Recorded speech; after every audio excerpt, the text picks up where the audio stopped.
여러분이 머릿속에 지도를 그려놓으셔야 돼요. 어떤 지도냐면 웨스트민스터는 과연 우리에게 무엇을 말해주는가. 그러면 가장 큰 핵심이 어찌 보면 오문이 있습니다. 오문. 그게 뭐냐면 오문에서는 성경은 무엇을 알려주는가. 그럴 때 두 가지를 알려줍니다.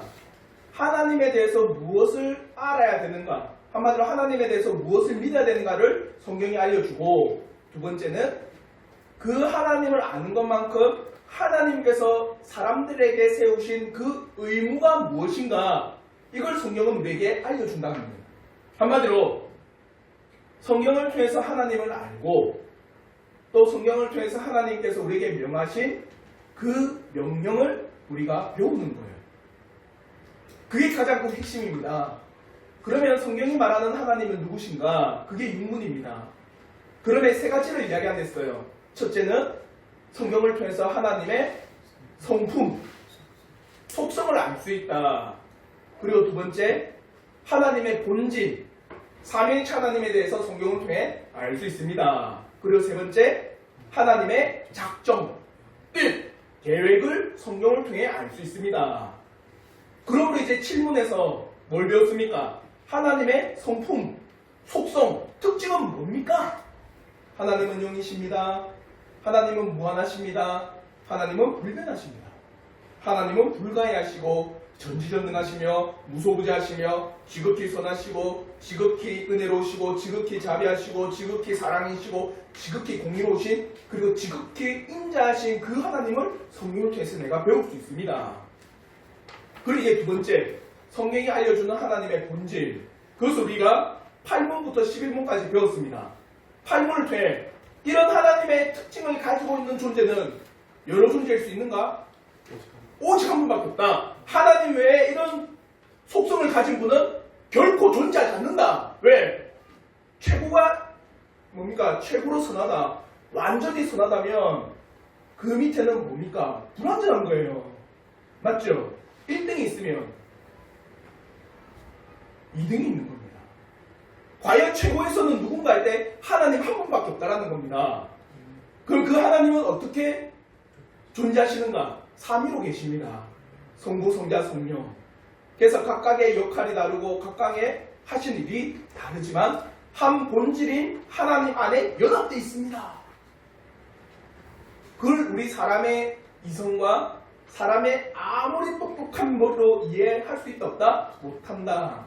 그래서 불가해한 겁니다. 그러나 왜 우리는 삼위일체 하나님을 믿고 고백합니까? 그렇죠. 성경이 말하기 때문에. 성경이 우리에게 알려주기 때문에 우리는 삼위일체 하나님을 믿고 고백하고 하나님 앞에 나갑니다. 그러면 이제 세 번째, 성경이 알려주는 하나님에 대해서 뭐냐? 하나님의 작정에 대해서 알려줍니다. 그래서 12문부터 90문까지가 하나님의 작정의 이야기예요. 창조, 타락, 구속. 이 작정 이야기를 하는 겁니다. 그러면 오늘은 우리 성도들과 함께 나누고자 하는 것은, 그러면 하나님의 작정은 어떤 특징이 있는가? 그리고 두 번째로 하나님의 작정의 법이 어디까지 하나님이 뜻을 세우시고 역사하시느냐? 그리고 세 번째는 왜 하나님의 뜻과 계획과 작정의 목적은 뭐냐? 여러분도 보십시오. 여러분도 한 가정을 꾸려나감에 있어서 계획을 세우잖아요. 맞죠? 그럼 그 계획에 목적이 있겠죠. 예를 들어서 내가 청약 통장을 넣고 그 청약 통장 얼마를 계속 저금한다. 그 목적이 뭡니까? 그걸 내 집 마련. 그러니까 하나님께서 뜻을 세우시고 계획을 세우셨다면 그 하나님의 작정의 목적은 뭡니까? 그걸 또한 우리가 알 수 있다 모른다? 알 수 있어요.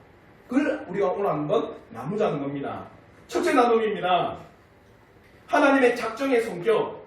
우리 한번 12번 첫째 문장, 제가 한번 다시 한번 그 질문을 읽으면 우리 성도님께서 첫째 문장을 큰 목소리로 한번 읽어주시길 바랍니다. 제12문, 하나님의 작정이란 무엇입니까?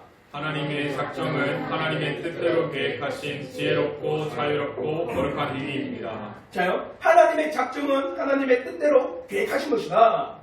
한마디로 하나님의 작정이라는 것은 하나님께서 뜻을 세우셔서 일을 하시는 게 하나님의 작정이라는 거예요.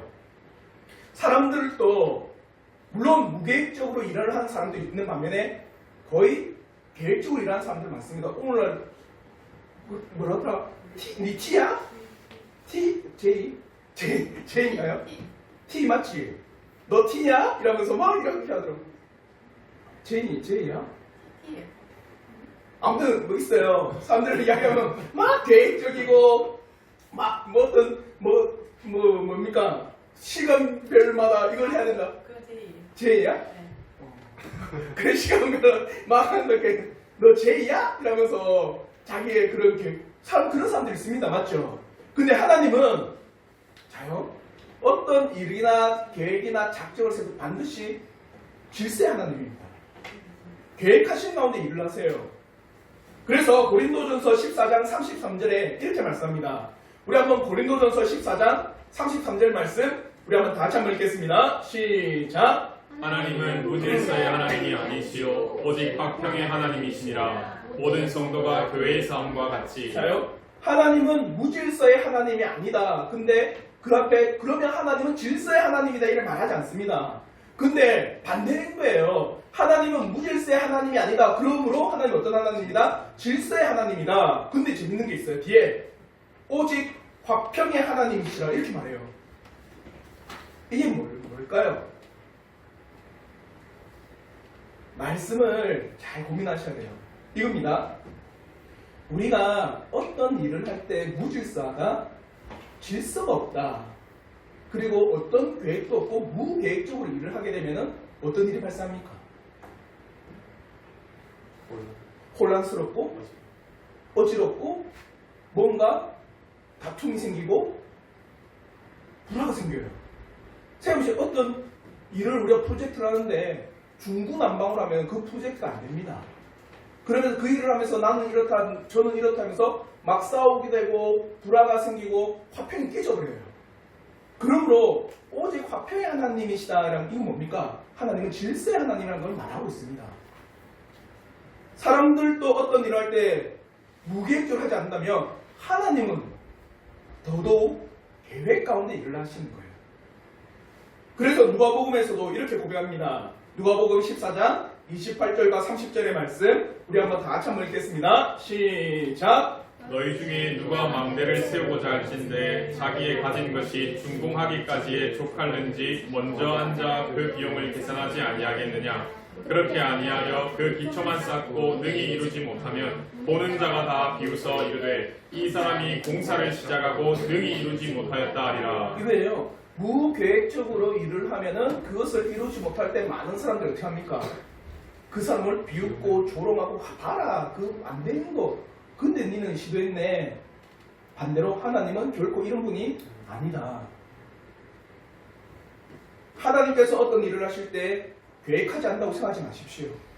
하나님은 뜻을 세우시고 그 뜻을 이루어 나가시는 분입니다. 그러면 하나님의 작정이라고 하는 것은 하나님의 뜻인데 과연 이 뜻, 이 계획은 어떤 계획이냐. 그래서 웨스민스터 대의문답에서는 이 계획, 작정의 성격에 대해 이렇게 이야기합니다. 첫째, 하나님의 뜻은 어떻다? 지혜롭다는 거예요. 작정하시는 모든 계획, 과연 지혜로운 계획입니다. 사람의 계획과 결코 같지 않습니다. 우리가 계획할 때는 대부분 뭡니까? 어떤 일을 계획하고 어떤 일을 이루어 나갈 때 우리는 알고 할까요? 아닙니다. 예를 들어서 우리 학생이 공부하는데 계획을 세워요.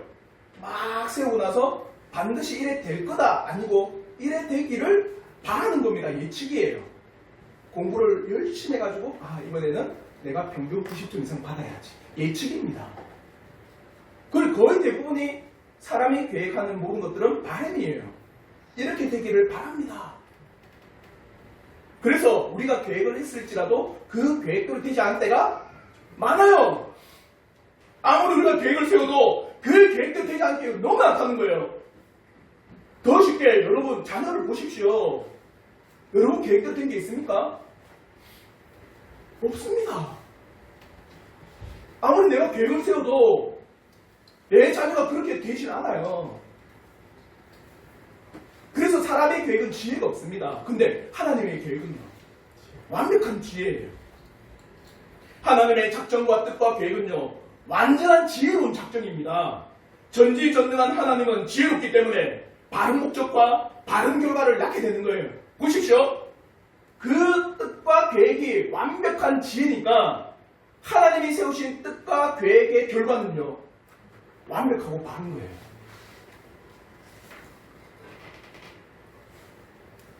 우리는 대여리응답 7문을 통해서 하나님의 성품, 속성을 배웠습니다.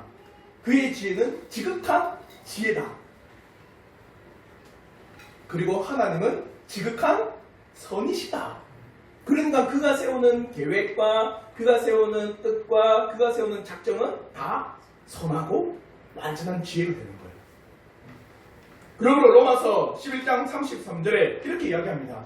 우리 한번 로마서 11장 33절 말씀 다 같이 한번 읽겠습니다. 시작! 깊도다 하나님의 지혜와 지식의 풍성함이여 그의 판단은 헤아리지 못할 것이며 그의 길은 찾지 못할 것이로다. 깊도다.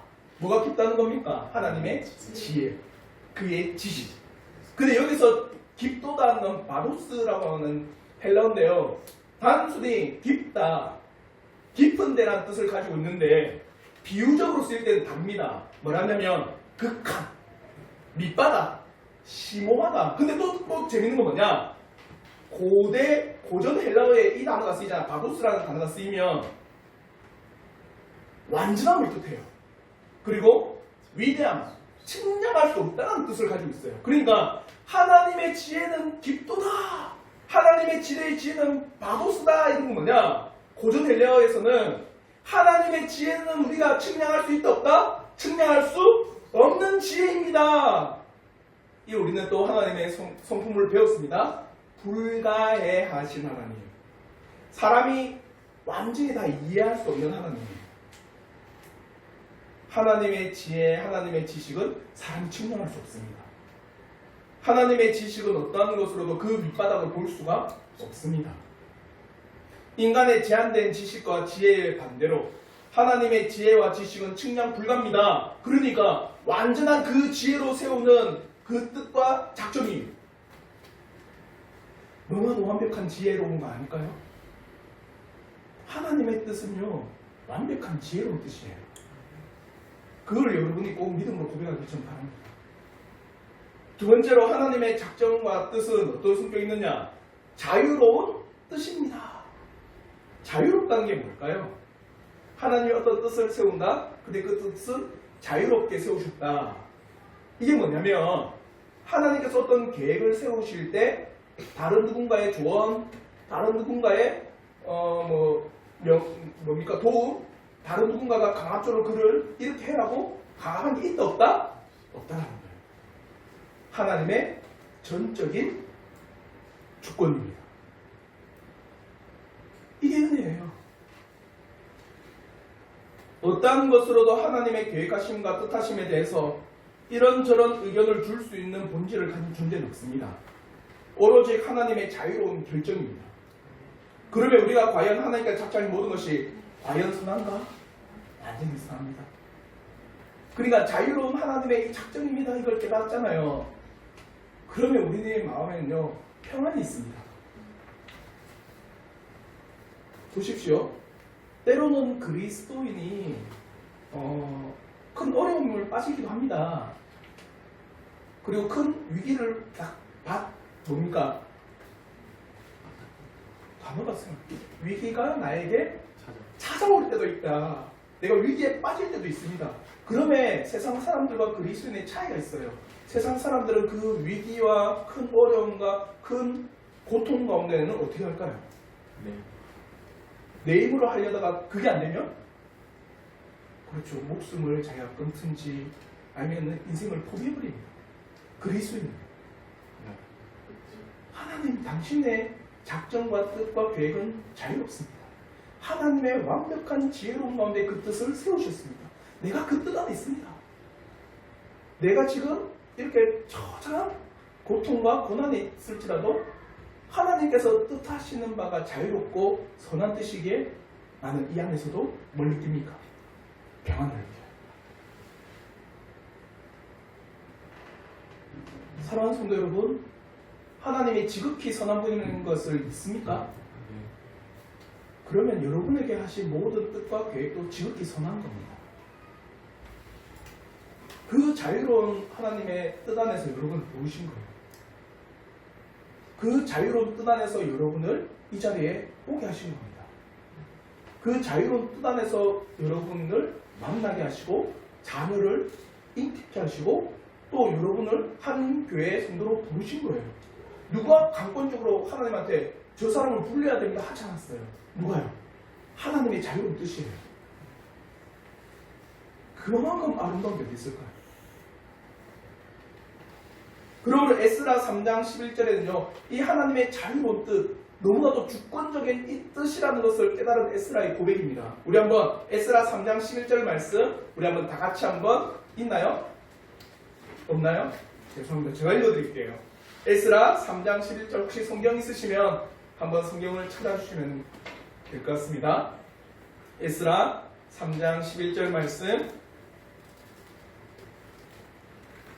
다음에 그거 해도 되겠다. 우리 성경책 다 펼쳐놓고 한 장 한 장씩 찾는 거. 에스라 3장 11절 다 찾으셨나요? 우리 한번 크게 한번 다시 한번 읽겠습니다. 시작. 찬양으로 화답하며 여호와께 감사하여 이르되 주는 지극히 선하심으로 그의 인자하심이 이스라엘에게 영원하시도다. 모든 백성이 여호와의 성전 기초가 놓임을 보고 여호와를 찬송하며 큰 소리로 질서히 부르며. 이거 보세요. 이 에스라를 적은 때가 언제인지 아십니까? 포로생활 끝나고 예루살렘에 귀환했는데 예루살렘이 어땠습니까? 모든 성이 다 무너졌어요. 그러니까 한마디로 여러분이 열심을 다해서 세상에서 일주일 동안 막 뼈까지 일을 했어요. 와, 집에 돌아가자 이러면서 집에 딱 갔는데 대문이 다 날아가 있고 지붕 다 뜯겨 있고 벽지장판은 싹도 없어요. 여러분 같으면 어떤 느낌일까요? 고생해가지고 일주일 동안 특근 야근 다 뛰고 일주일 동안 외부에서 열심을 다해서 외근 다 하고 집에 좀 쉬자 왔는데 집 문은 다 날아가 있고 집 지붕은 떨어졌지, 벽지와 장판은 싹 다 물에 젖어가지고 못 쓰게 됐지, 아무것도 남아있잖아요. 여러분 같으면 어떻게 하겠습니까? 근데 에스라의 고백은 뭡니까? 주는 지극히 선하십니다. 이스라엘이라는 나라가 멸망을 당해 바벨론에 70년간 포로생활하고 돌아온 그때 예루살렘 성이 다 무너진 이 현실을 보고도 하나님은 지극히 선하십니다. 그 고백 드릴 수 있습니까? 사랑하는 성도 여러분, 하나님의 뜻은 지극히 자유롭습니다. 그가 이루시는 이 땅의 모든 작정의 뜻은 과연 너무나도 선한 뜻임을 고백하길 저는 진심으로 바랍니다. 미천하고 어리석은 인간의 뜻과 생각으로 파악하지 못하더라도 하나님은 지극히 선하시기에 그가 자유롭게 뜻을 세우시고 이루시는 모든 뜻은 과연 선한 뜻임을 우리의 삶을 통해서, 여러분의 입술을 통해서 고백되어지기를 진심으로 바랍니다. 하나님의 뜻과 작정과 계획은 지혜롭습니다. 하나님의 뜻과 작정과 계획은 지극히 선하심이고 또한 지극히 자유롭습니다. 어떠한 외압도 없습니다. 하나님의 주권적 역사입니다. 우리는 그 주권을 인정할 뿐이에요. 그래서 세 번째, 하나님의 작정의 뜻은 어떤 뜻입니까? 거룩한 작정입니다. 거룩하다. 불순물이 없는 거예요. 죄악이 없습니다. 하나님의 세우신 뜻과 계획과 작정은 어떠한 불순물 없는 완벽한 순수 그 자체예요. 거룩한 그 자체입니다. 그러므로 로마서 9장 14절에 그런즉 우리가 무슨 말을 하리요? 하나님께 불의가 있느냐? 그럴 수 없느니라. 하나님은 불의가 없어요. 사랑하는 성도 여러분, 저는 이 믿음의 고백이 여러분의 고백, 우리의 고백, 우리 교회의 고백이 되길 바랍니다. 하나님의 그 뜻은 지혜롭습니다. 하나님의 그 뜻은 자유롭습니다. 하나님의 그 작정과 뜻은 지극히 거룩하시고 선하십니다. 이게 하나님의 작정의 성격이에요. 그러면 다른 말로 해서 때로는 우리에게 찾아오는 모든 고난과 어려운 일 가운데서도 하나님의 이 뜻을 깨닫는다, 작정의 성격을 깨닫는다. 우리에게 뭐가 나올까요? 찬송이 나옵니다. 고난 중에서도 하나님 앞에 영광을 올려드려요. 그러니 고난이 내게 유익이라는 말씀도 지극히 합당한 말씀을 우리가 받아들입니다. 그러면 이제 하나님의 작정의 범위를 한번 봅시다. 우리가 읽은 12장 둘째 문장을 한번 보십시오. 우리 한번 12장 둘째 문장, 우리 한번 다 같이 한번 읽겠습니다. 시작! 이로써 하나님은 일어나는 모든 일, 특히 천사들과 사람들에 관한 것들을 자, 이거예요. 하나님의 작정은 지극히 지혜롭습니다. 하나님의 작정은 지극히 선하시고 자비롭습니다. 하나님의 작정은 지극히 거룩하신 작정이고 뜻이고 계획입니다. 그 이 모든 작정과 계획은 어디까지 이른다? 사람과 천사들에게. 이게 뭘 뜻할까요? 사람은 보입니다. 이 땅에 일어나는 보여지는 모든 일들. 천사는 어떻습니까? 보이지 않습니다. 우리가 보지 못하는 모든 일들 또한 누구의 뜻이다? 하나님의 뜻입니다. 그러므로 열왕기하 6장 17절에 이렇게 말씀하는 거예요. 열왕기하 6장 17장 말씀 우리 한번 다 같이 한번 읽겠습니다. 시작! 기도하여 이르되 여호와여 원하건대 그의 눈을 열어서 보게 하옵소서 하니 여호와께서 그 청년의 눈을 여심해 그가 보니 불말과 불병거가 산에 가득하여 엘리사를 둘렀더라. 이거 보십시오. 어찌 보면 아람 왕이 쳐들어와가지고 이스라엘이 멸망의 위기에 빠졌습니다. 근데 보이지 않는 모든 작정도 하나님께서 세우신 거예요. 그래서 어두운 우리의 눈이 가려져 버렸으니까 그 눈을 밝혀 열어주시니 하나님의 놀라우신 뜻과 계획을 어떻게 한 겁니까? 보게 된 거예요. 불말과 불병거가 산에 가득한 모습을 보게 된 겁니다. 저는 특별히 사람의 마음에 역사하시는 분이 하나님이라고 믿습니다. 사람의 굳은 마음을 쪼개시고 단단한 마음을 녹이시며 다친 마음을 여시는 분이 바로 하나님이심을 믿습니다. 우리가 눈에 보이지 않는 우리의 마음이라 할지라도 하나님께서는 그의 뜻 가운데 역사하시는 놀라운 은혜의 현장입니다. 그러므로 에베소서 1장 11절은요 이렇게 이야기해요. 에베소서 1장 11절 말씀 우리 한번 다 같이 한번 읽겠습니다. 시작! 모든 일을 그의 뜻의 결정대로 일하시는 이의 계획을 따라 우리가 예정을 입어 그 안에서 기업이 되었으니. 모든 일입니다. 모든 일. 모든 일이 누구의 뜻의 결정입니까? 하나님의 뜻의 결정이 있습니다. 사랑하는 성도 여러분, 이 땅에 일어나는 모든 일들, 자연의 일들, 사람이 숨을 쉬고 걷고 뛰고 사람들이 행동하는 모든 일들 가운데 과연 하나님의 역사가 미치지 아니하는 곳은 찾을 수가 없습니다. 재밌게도 어떤 목사님은요 이 부분에 대해서 뭐라 하면서요? 먼지까지라도 하나님이 역사하십니다. 먼지의 움직임조차도 하나님의 뜻 안에 있습니다. 모든 일이라니까. 이렇게 하나님께서 작정하신 뜻은 온 우주 만물에 그대로 미치고 있습니다.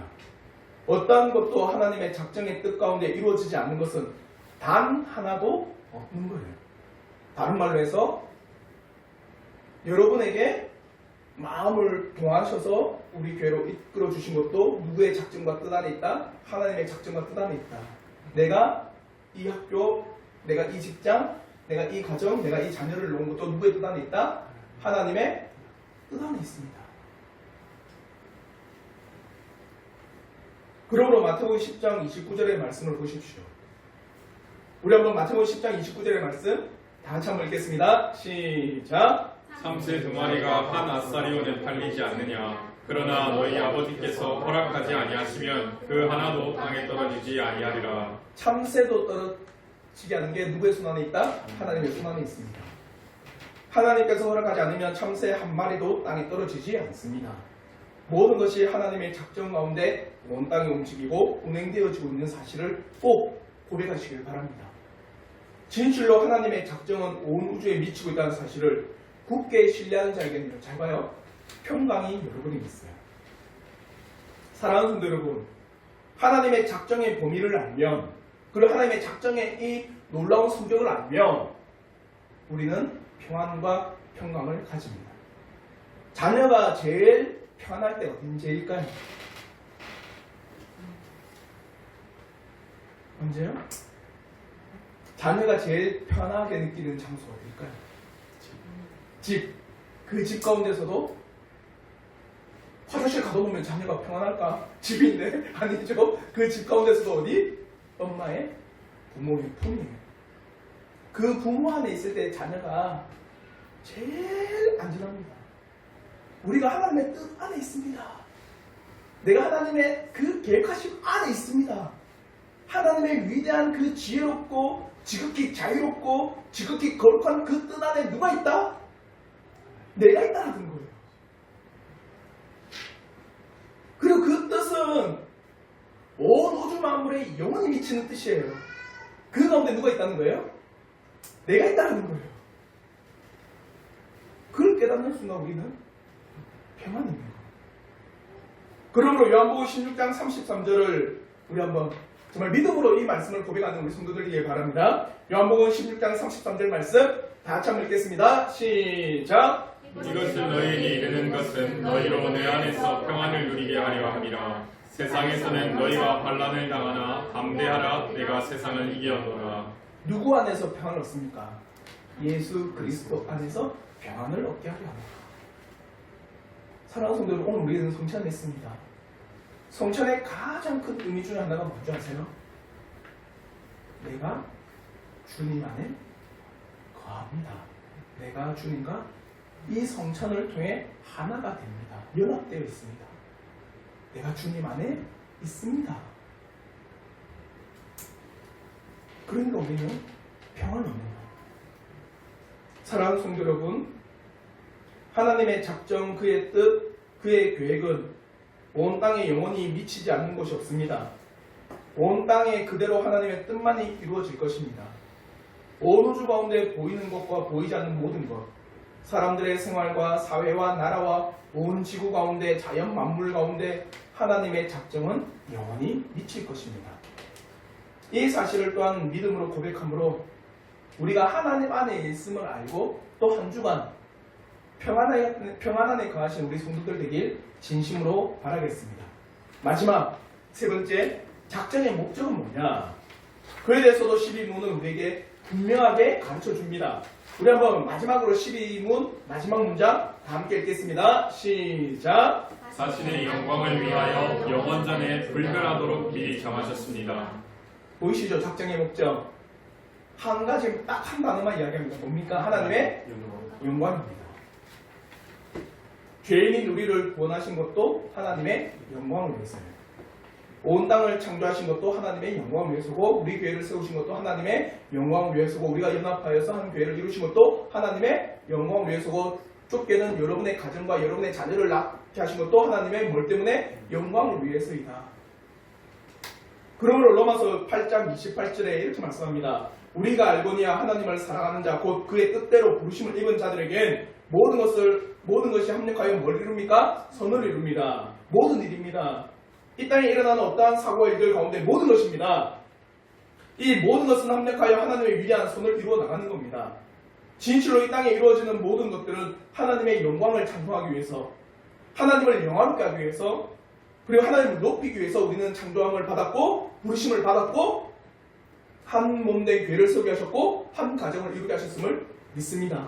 그러므로 이사야 43장 7절에는요 이렇게 고백합니다. 우리 한번 이사야 43장 7절 말씀 다 같이 한번 읽겠습니다. 시작! 내 이름으로 불려지는 모든 자, 곧 내가 내 영광을 위하여 창조한 자를 오게 하라. 그를 내가 지었고 그를 내가 만들었느니라. 하나님의 영광을 위하여 찬송을 받은 우리, 하나님을 찬양하고 찬송하고 경배하기 위해서 우리를 부르셨다. 하나님의 영광을 위해서. 많은 사람들이 이 부분에 대해서 뭐라 하는지 아세요? 우리가 하나님의 영광을 위해서 창조되었습니다. 하나님의 영광을 위한 삶을 살아가야 됩니다. 그러면 하나님에 대해서 이기적이라고 이야기합니다. 우리의 삶은, 우리의 인생은. 그렇게 하면서 하나님의 영광을 위한 목적이라 하면 많은 사람들이 거부해요. 그럼 저는 그런 분에게 이런 질문을 드립니다. 그럼 좋습니다. 한 군인이 전쟁을 치르는 목적이 무엇입니까? 살기 위해서? 그럼 전쟁 도망가면 되는데요. 전쟁을 치르는 목적이 뭘까요? 군인들은 나라를 지키기 위해서. 그럼 나라를 지키기 위해서 군인들이 나가서 전쟁한 데서 그 나라가 이기적입니까? 더 쉽게 4년마다 한 번씩 열리는 대회가 있죠. 뭡니까? 올림픽. 올림픽의 국가대표 태극기를 달고 뛰는 그 선수가 우승해서 금메달을 목에 걸고 뭘 합니까? 나라를 위해서 뛰니 참으로 행복합니다. 그럼 그렇게 말하는 그 선수 보고 그 나라 보고 이기적이 합니까? 나라의 영광을 위해서, 나라의 큰 뭡니까 이름을 위해서, 그러면 태극기를 보고 다 격려하면서 울고 있는 그 선수들에게, 아니 그 선수의 나라에게 많은 사람들이 뭡니까 박수를 치지 않나요? 박수를 치고 참 대단한 나라다 안 합니까? 나를 위해서 내가 뛰었다라는 그 자부심을 모든 국가대표는 가지고 있어요. 태극마크라고 하는 그 사실이요, 모든 국가대표에게는 심장과 같답니다. 그래서 자기가 태극마크를 볼 때마다 뭘 떠오르는지 아세요? 와, 연금. 아무도 그렇게 떠오르는 사람 없대요. 뭘 떠오릅니까? 태극마크를 보고 내 나라, 내 조국, 타지에서 내 조국에서 뛰고 내 조국에서 승리했을 때 그 기쁨의 눈물을 흘리면서 내 조국의 이름을 밝혀냈다 해서 그 나라 보고 이기적이라는 나라가 어디 있습니까? 안 그럴까요? 하물며 우리를 하나님의 자녀로 부르시고 내가 하나님의 영광을 위해서 뛴다? 그래 하나님 보고 이기적이라고 합니까? 그게 더 이상한 거죠. 사랑하는 성도 여러분, 우리는 하나님의 영광을 위해서 창조를 받았어요. 하나님의 영광을 위해서 우리는 거듭남의 은혜를 입은 겁니다. 하나님의 영광을 위해서 우리에게 일어나는 모든 작정의 뜻과 계획이 세워지는 거예요. 사랑하는 성도 여러분, 여러분의 이름이 저는 낮아지길 바랍니다. 그리고 여러분을 통해서 누가 높아지기를? 하나님의 영광이 높아지기를 진심으로 바라요. 그러므로 이사야 43장 7절에 우리 다시 한번 이사야 43장 7절 말씀 같이 한번 읽겠습니다. 시작. 내 이름으로 불려지는 모든 자 곧 내가 내 영광을 위하여 창조한 자를 오게 하라. 그를 내가 지었고 그를 내가 만들었느니라. 이 삶의 은혜가 여러분에게 있길 바랍니다.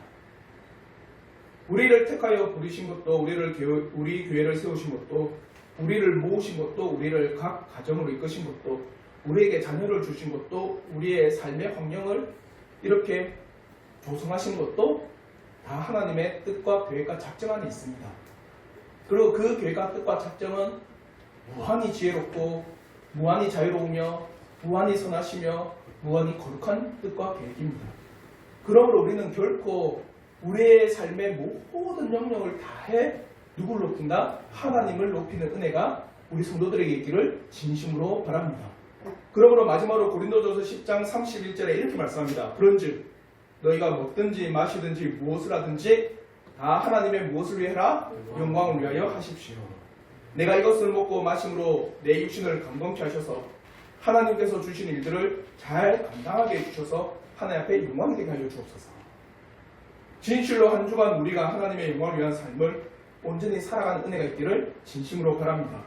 우리 교회를 위해서, 또 여러분의 삶을 위해서도, 또 여러분의 가정을 위해서도 기도할 때 하나님의 영광이 드러나기를, 하나님의 선하신 뜻이 이루어지며 하나님의 이름만이 높아지기를 간절히 기도하시는 우리 온 성도들 되길 주님의 이름으로 축원합니다. 아멘. 우리 함께 찬양 드리시며 찬송 드리시며 하나님 앞에 기도하며 나가길 바랍니다. 찬송가 549